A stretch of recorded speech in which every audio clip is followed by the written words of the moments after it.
Welcome to the Best Little Town Podcast, your go-to source for everything happening in the town of Bedford's local government. Whether it's new initiatives or important decisions shaping our town's future, you'll hear it right here. Brought to you by Grove Street FM and hosted by Town Manager Bart Warner. This podcast is dedicated to keeping our residents informed and engaged. Good morning. It is Wednesday, November 15th, and you are listening to the Best Little Town Podcast. My name is Bart Warner. I have the privilege of serving as the town manager of Bedford, and we have worked with our partners at Grove Street FM to develop this show to provide another layer of information, insight, and accountability into the operations of the town and provide a recap of what actions the leadership are taking and what issues may be impacting you. And we also want to know what issues are of importance to you. So as much as I'm going to talk this morning in this first episode about a recap of last night's council meeting, I want to invite you to reach out to me directly. Probably the best way to do that is via email at bwarner@bedfordva.gov. If there is a question you have anytime, I'm happy to hear from you because that's what you pay me to do. But also there might be something that you bring to my attention that probably is important to your neighbors as well, and we will bring that to the attention of council and also try to cover it publicly in this podcast and in our other outlets. So again, just wanted to thank you very much for your time and attention and explain to you what we're trying to accomplish here. And we'll jump right into what's been happening directly with town council and specifically the actions that were taken at last night's council meeting. This is a good time to mention that the town council meets on the second and fourth Tuesdays of every month at 7 o'clock p.m. upstairs in the council chambers at 215 East Main Street. We love to have people show up personally. We do have opportunities for people to sign up and speak directly to council about, frankly, anything that's on your mind. We also broadcast live. We also stream those videos of the meetings, so they're always available. Again, we want people to know what's going on. There are a lot of exciting activities underway in the town. There are a lot of changes afoot, so it's of great importance for us to have great communications with the community and throughout the community. And with that, I'm going to just start right in with recapping last night's council meeting. We had several things on the agenda last night that were covered, and I'm kind of going to go through this in order, but I'm going to swing back to a couple of the things that were discussed to provide greater detail in just a moment. As part of their regular administrative actions last night, council appointed a member to the Bedford Regional Water Authority. A lot of people still are a little confused about that and the fact that the town of Bedford is not directly responsible for water and sewer service in the town. When we were a city, we performed that role, but as part of the reversion, we joined with the Bedford County Public Service Authority to create the Bedford Regional Water Authority. That is a separate agency. It's actually kind of a quasi-government in and of itself, but they focus exclusively on providing excellent water and sewer service throughout the county. And they're a great partner and we appreciate what they do. Our direct relationship with them is that we have currently 2 positions on their board of directors that are appointed by our town council, and that's based on the number of customers in the entire system. So that's background for what the authority does in general. We did have a term that was expiring at the end of this calendar year. A gentleman named Mike Moldenauer has been serving on the board of directors for the past, I think it's 4 years. Maybe it's 3. I should double check that to make sure I give you the best information. In any event, Mr. Moldenauer expressed a willingness to continue, and council, after soliciting applications, decided to go ahead and reappoint Mr. Moldenauer. I will say we had a couple of other citizens who stepped up and indicated a willingness to serve, but then they had subsequently withdrawn their candidacies. And Mr. Moldenauer is been on that board for a long time, is a respected and active member, and provides a good level of continuity. The other thing I'll mention, though, is in addition to town council, we just had an election, and we appreciate everybody who ran. We have several opportunities for service, including the Water Authority Board. There's also the Planning Commission, the Housing and Redevelopment Authority, the Economic Development Authority, and the Keep Bedford Beautiful Commission, just to name a few. And occasionally we do have vacancies on those various boards. We advertise those in the Bedford Bulletin, but we also will be posting those on our social media outlets, including our website. So if you have a desire to serve your community and have some ideas to share and a little bit of time, we would encourage you to consider that. The next item on last night's agenda was a request to close streets for Christmas in Centertown observances. Jonathan Hayden has been our partner for a long time in decorating the Centertown Plaza and hosting an event to kind of kick off the holiday season in Bedford, although maybe some of us have already started our own observations and displays there. But Jonathan is hosting a tree lighting at Centertown Plaza, which is at the intersection of Bridge and Main. And the event will start at 2:00 p.m. on Saturday, December 2nd. And the official, if you will, town Christmas tree in Centertown Plaza will be lit at 6:00 p.m. Jonathan always does a great job with that event. It's a highlight of the community. And while I'm thinking about it, December 2nd, the first Saturday in December in Bedford is always huge. The Bedford Family YMCA will host their Peaks of Otter Christmas Classic 5K run on the Loop, which we'll talk about the Loop more in this podcast as we go along, but that's going to be Saturday morning. The Christmas parade will take place later that morning and right around noon, I believe. I need to verify that. And then we have the event in Centertown Plaza I just mentioned. Also, the National D-Day Memorial has their Flames of Memory Luminary event that weekend. And the day before that, I believe, the former Elks Home will have their annual Christmas light display. And it's just a great day of activities on that first Saturday of December, and it's one of the things Bedford's really, really renowned for. Of course, given all that, Council had no problem in approving Mr. Hayden's request. Again, mark December 2nd on your calendars. There's a lot of great activities going on in Bedford related to the holidays, including Christmas in Centertown from 2:00 to 6:00 p.m. Moving on with the agenda, one of the things we had last night was a presentation by our Public Works Director, Mr. D.W. Lawhorn. Mayor Tim Black has recently been trying to explain to the community a little bit more about the operations of the town, and beginning last month, we had a presentation from Chief Ronnie Lewis about the operations of the police department.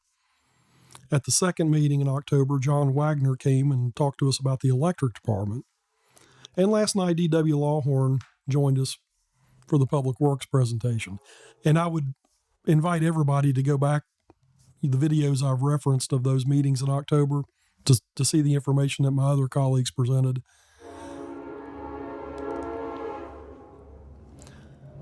Very good information. Again, we want people to understand clearly how we do our jobs and what we do. And I'm blessed to work with some really talented folks at all levels of the community that provide excellent service that we're proud of. But anyway, last night, DW joined us as a continuation of that information process. And Public Works does everything. They do a lot of things that people don't really understand or may not even be aware of, but some of the obvious things are the curbside trash pickup, the curbside services such as leaf pickup, things like that. You know, trash is a weekly occurrence. That's kind of visible. It's not an easy job, but our folks are really good at it, and they pretty much have it down to a science. But in addition to that, Public Works takes care of all our facilities. And when I say that, that encompasses all the buildings that are owned by the town, and we own quite a few properties. including but not limited to the municipal building and the physical locations of each of our departments, but also all the town parks, all the streets, all the sidewalks. Anything that is owned by the town of Bedford is maintained by the Public Works Department. We also operate cemeteries in town, which is somewhat unusual for towns to do, but it's a service we provide. We used to mention when we were an independent city that and had a recreation department that we provide services from cradle to the grave, truly, here in town. DW's folks are in charge of all that. They do an excellent job. And one of the things I want to point out to folks is the hardworking people in our department there specifically are amazing in their flexibility in addition to their technical knowledge. And whereas, we have job titles that might be fairly specific, all of our employees jump in and handle things as they're needed, and they don't really have to be directed too much to do that because they're motivated to serve the citizens and they do a great job of it. For example, when I mention the things like street maintenance, fixing sidewalks, mowing the rights of way that we own, mowing the grass, maintaining the cemeteries, picking up the trash, those are all accomplished by basically the same pool of folks. So the people who work for us, their job title might be maintenance technician or it may be something specific to a facility, but the truth of the matter is they jump in to get things done. And D.W. Lawhorn and his staff there, they have servant hearts and they do a really good job, and I can't say enough about them. But D.W. gave a synopsis of that last night, actually more than what I just told you, and it's good information, so I'd invite you to check it out. The next item on the agenda was a presentation from the Virginia Department of Transportation, consideration of a roundabout at the intersection of Independence Boulevard, Longwood Avenue, Forest Road. I'm going to come back to that in just a minute, kind of go through the rest of the agenda, but there's a lot of information related to that probably is of interest to everybody in the community. The next item was a presentation regarding a proposed passenger rail stop in town, and I'm also going to come back and tell you a lot more about that in just a moment. Most of the other things we did last night were administrative in nature. We did make a budget amendment. We were fortunate to receive some additional funds from the state for our police department. That's referred to as 599 funds. If you're interested, you can watch the meeting and we explain what those are. But basically, it's money the state provides our police department for operational needs. It can only be used for certain things, and we're glad to get that support from the Commonwealth, and we will put it to good use. The next item on the agenda was a resolution canceling the second council meeting in December.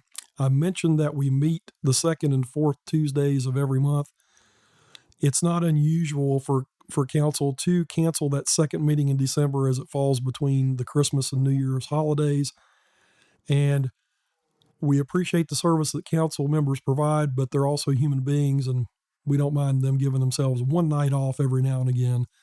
And typically we don't have a very hefty agenda at the end of December anyway. So there will not be a meeting on December 28th next month, but we will meet December 14th. I think I'm right about those dates.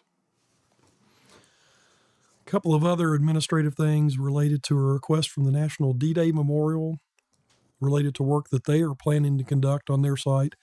The D-Day property was basically provided by what was then the city of Bedford. And when that was transferred to the foundation, the city, now the town, still retains some property around it.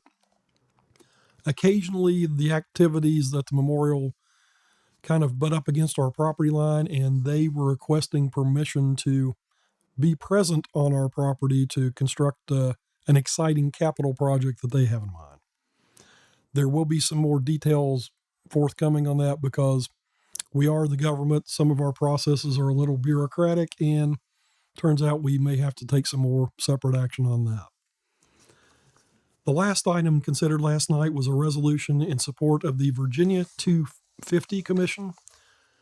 The Virginia 250 Commission is an organization that's basically been set up in the Commonwealth to coordinate observances of the 250th anniversary of American independence, which will be coming up in 2026. I think Delegate Terry Austin is actually the head of that commission, and they are getting ahead of the curve to start coordinating activities and develop plans and asking all localities to develop planning committees. The Bedford County Board of Supervisors adopted a resolution back in September indicating their support of the program. Basically, last night, Town Council stated that we are also on board and ready to support the county, as well as the commission, in some exciting celebrations of our nation's history and our independence coming up a couple of years from now. So we look forward to some good things from that.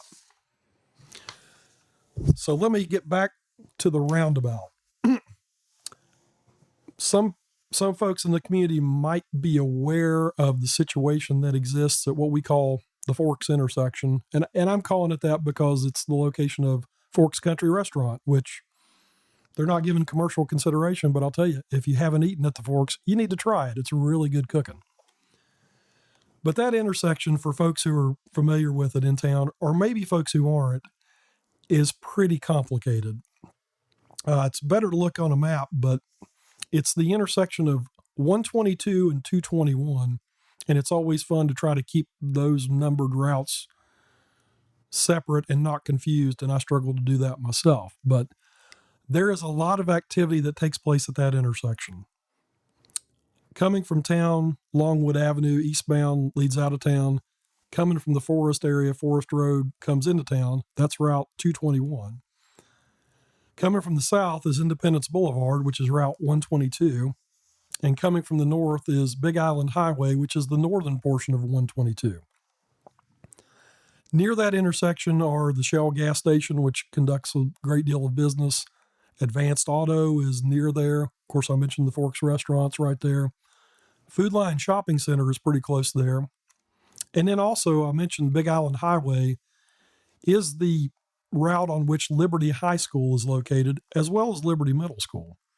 So if you're passing through town or through that intersection, particularly at about 8:20, 8:30 in the morning on weekdays, you're going to probably see a lot of traffic, and you're probably going to sit at the light for a little bit as it cycles, mainly in conjunction with the traffic going to school, and then also the folks coming back who drop off their kids, like me. Again, at about 3:30 to 3:45, you'll experience a similar condition as the Liberty High School and Liberty Middle School students are let out. We've noticed that activity for quite a long time, and our folks at the Virginia Department of Transportation have been paying careful consideration to that. We actually talked a few years ago about the issues related to that traffic and the way it functions at that intersection. And we had some discussions then about what to do about the various points of conflict at that intersection. And if you look at the map from the air, it's really complicated. We did study it in depth once about 10 years ago. And when you think about a four-way traffic intersection, there's a lot of points of conflict potentially between vehicles. In this particular case, given the fact there's also a neighborhood located kind of back behind the Food Line Shopping Center that has to have access, there are about 27 potential points of conflict at that intersection. Fortunately, we have not had very many accidents there. However, VDOT has been keeping track of that.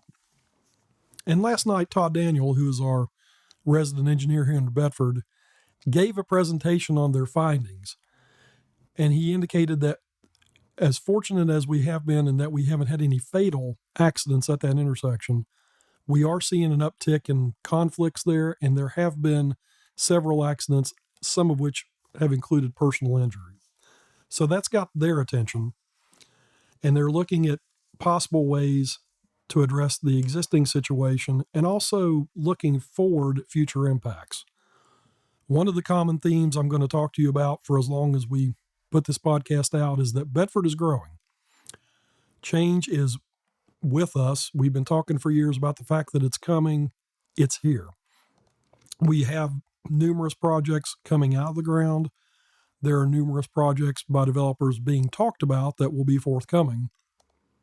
And all that contributes to some things throughout town, such as traffic, that we're going to need to examine. The Forks intersection I mentioned is just one of those. We know there's about a 130 unit subdivision that's coming out of the ground on the south end of Independence Boulevard.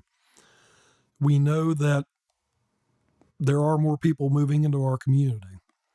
And so VDOT, in an effort to address safety issues primarily, is looking at ways to move that traffic more efficiently. One of their approaches, and we've seen that elsewhere, and you're probably familiar with examples around us, is to construct roundabouts, which are designed to eliminate or reduce these traffic conflicts and the impact of accidents. Now, Mr. Daniel acknowledged last night that it's a change and it's something new, and I will say personally, I think they do a good job of explaining why they're proposing these changes to these intersections. They are logical on the ground when they're here, but it's a significant change, and I'll admit that I'm a person who's somewhat resistant to that myself. But based on the presentation last night, council heard what VDOT said and agreed that this is worth looking into. And when I say that we're looking into it, there is a process whereby this could happen. And the process is this: we're looking at a funding project through the Virginia Department of Transportation that would be funded by VDOT. There would not be any local taxes involved. There would not be any town monies involved. This would be a project undertaken by the Virginia Department of Transportation through their Smart Scale program. The Smart Scale program is a pretty intensive examination of proposed projects such as this one that evaluate all the factors involved, including costs, including benefits, including impacts. There will be several opportunities for public input. I'm sure the town council will have a separate public information meeting, but what we've agreed to do is to submit an application for Smart Scale. That would initiate a process that lasts just about 2 years, in which, if it proceeded, ultimately there would be a proposed project, in this case a roundabout at that intersection, that would then be evaluated against any other projects throughout the Commonwealth of Virginia. So the first thing I want to tell you is, even if there's direction to move forward with this proposal, there's no guarantees that it's going to happen anytime soon. And frankly, there's no guarantees that it's going to happen at all, because that ranking system is based on what happens throughout Virginia. And we don't really know what other applications might be forthcoming. So again, we're at the very first step of an application process that lasts approximately 2 years. If this project moved forward, and if a roundabout were approved for funding, it would then enter what's called the VDOT 6-year improvement program. And when I say 6 years, that's usually the minimum amount of time it takes to undertake a massive project such as this one. There are cases in which maybe things could be expedited if VDOT and the General Assembly determine that there's a great need, but again, typically the 6-year plan is just that. It takes 6 years to accomplish. So if this happens, and I'm still saying if, because all we're doing now is examining things, the roundabout that might actually be proposed probably wouldn't be seen here until approximately 2030 to 2032. So ideally, if this occurs, we've got time to prepare for this change and educate ourselves about it, but that's the background. So if you hear people talking about the roundabout in town, most likely this is the project we're referring to, and this is all the information we have right now. Again, stay tuned. We'll provide more information as it comes.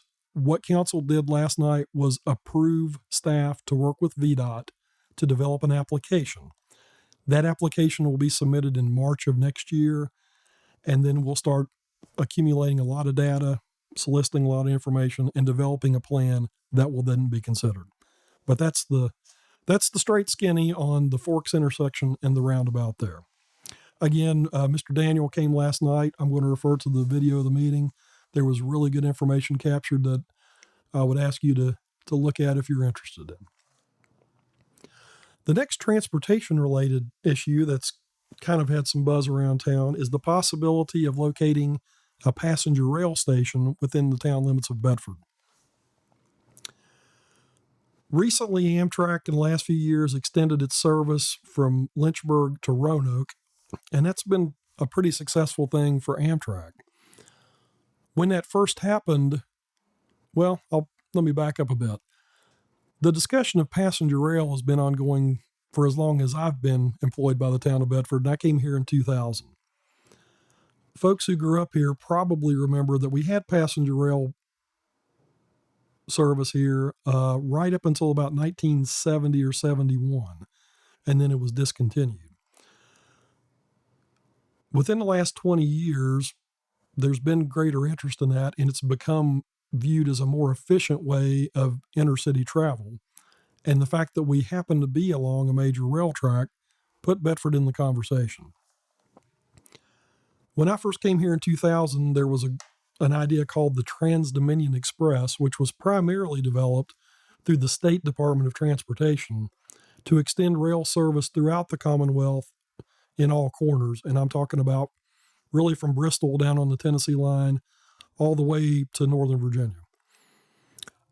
Obviously, this would be a pretty big undertaking, and at the state level, I'm not sure where that discussion happened, but eventually, since we're talking passenger rail and since Amtrak at the federal level does that in the most efficient manner, it's kind of filtered up there, and that's the service that now runs through Bedford.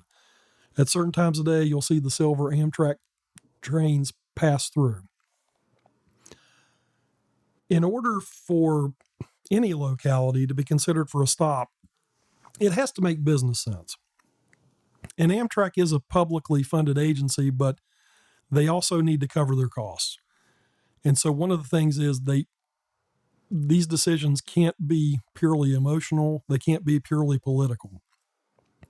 And even though there seems to be strong emotional support among some folks in the area to have a station here in Bedford, it also has to make sense.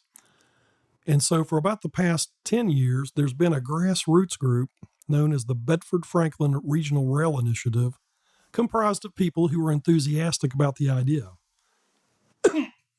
who have been compiling information, compiling data, assisting the localities involved with conducting studies.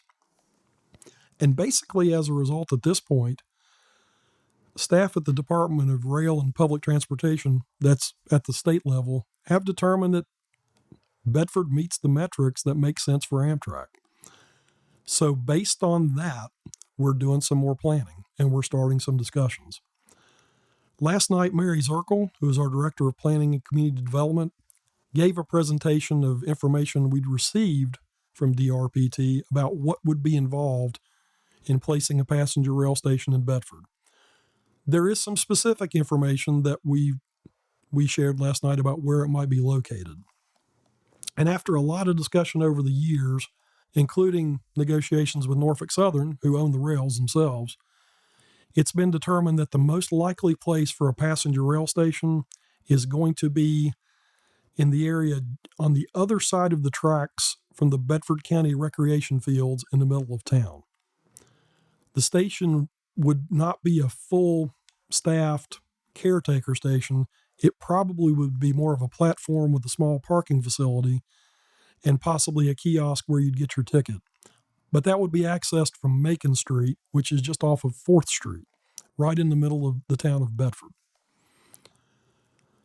Of course, there would be several improvements that would need to be made, and there would be a local match involved. We're looking at a federal funding program for this to share some costs related to the project itself. Right now, we think the cost overall of constructing this passenger station would be a little over $20 million. But we're looking at using the federal grant that would involve federal money for that at the greater extent compared to what would need to be generated locally. For this to happen, what we're hearing currently is that 20% of that cost, which amounts to about $4.6 million, needs to be generated locally. Now, when we say generated locally, that can mean any number of things. From our perspective, while the town of Bedford is the site of the station and we would be very happy to host it, we don't think it's reasonable for that cost to be borne by the town. So we are examining other grant opportunities. We're going to be contacting our legislators. We're going to be talking to transportation folks about any other opportunities to reduce that cost. But we're also going to be talking to our neighbors in Bedford County and Franklin County. As I mentioned, that regional rail initiative, one of the things we found was that a significant number of folks in the lake view Bedford as their town, which we appreciate. And a lot of the enthusiasm for the station actually came from that area. So at the staff level, I'm going to be talking with my colleagues at Bedford County and Franklin County about their willingness to participate and what that might look like. Again, similar to the roundabout, I'm going to tell you nothing is definite yet. There's no commitment to anything happening. It's a possibility, and it's something we're exploring.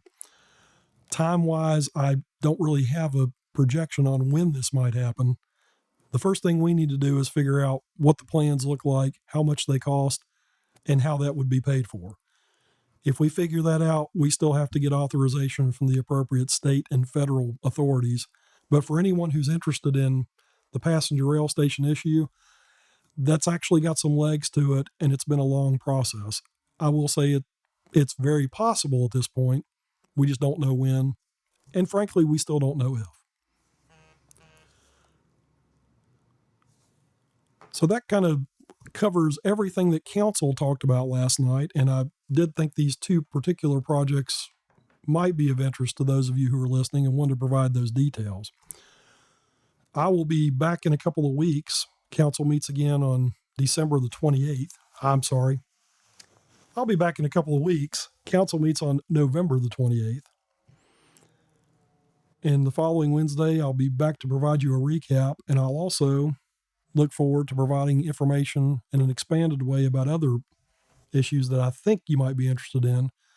But again, if there's a topic that you need information about, contact me anytime. Email is probably best at bwarner@bedfordva.gov, and I'll be happy to provide more information.